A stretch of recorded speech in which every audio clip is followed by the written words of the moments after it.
Halo Sobat Sehat RSCM, perkenalkan saya Dr. Erik Daniel Tenda dari Divisi Respirologi dan Penyakit Kritis, Kelompok Staf Ilmu Penyakit Dalam RSCM FKUI. Pada hari ini, saya akan membahas dan berdiskusi bersama-sama Sobat Sehat RSCM sekalian tentang penyakit paru obstruktif kronik. Sobat Sehat RSCM, sebelum kemudian kita berdiskusi lebih lanjut, saya akan menjelaskan mengenai PPOK atau penyakit paru obstruktif kronik. Penyakit ini ditandai dengan adanya suatu gejala yang sifatnya irreversible atau tidak bisa kembali sempurna, di mana mempengaruhi perlambatan dari aliran udara yang masuk ke dalam paru dan saluran nafas. Faktor resiko dari seseorang yang memungkinkan untuk kemudian mengalami penyakit paru obstruktif kronik adalah kebiasaan merokok. Seseorang yang kemudian memiliki riwayat merokok, maka kemudian dapat meningkatkan risiko orang tersebut mengalami gangguan pada saluran pernafasan dan paru. Jadi pesan pertama, jangan merokok.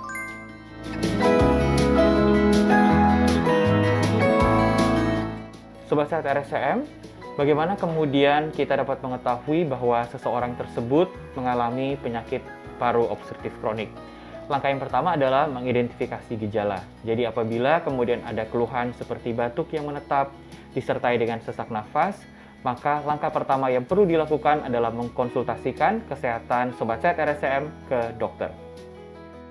Sobat Sehat RSCM, setelah kemudian kita mengkonsultasikan gejala tersebut ke dokter, maka terdapat pemeriksaan-pemeriksaan lanjutan yang tentunya akan melengkapi pemeriksaan fisik.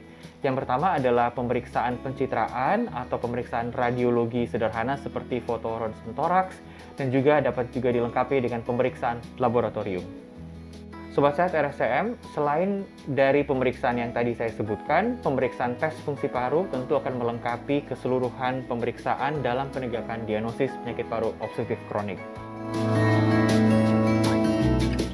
Pengobatan yang kemudian dapat diberikan kepada seseorang yang mengidap penyakit paru obstruktif kronik akan didasarkan pada pemeriksaan fisik dan pemeriksaan penunjang yang kemudian sudah didapatkan. Pengobatan secara umum, seperti yang kita ketahui, ada obat-obat yang kemudian dapat diberikan secara disemprot atau diinhalasi.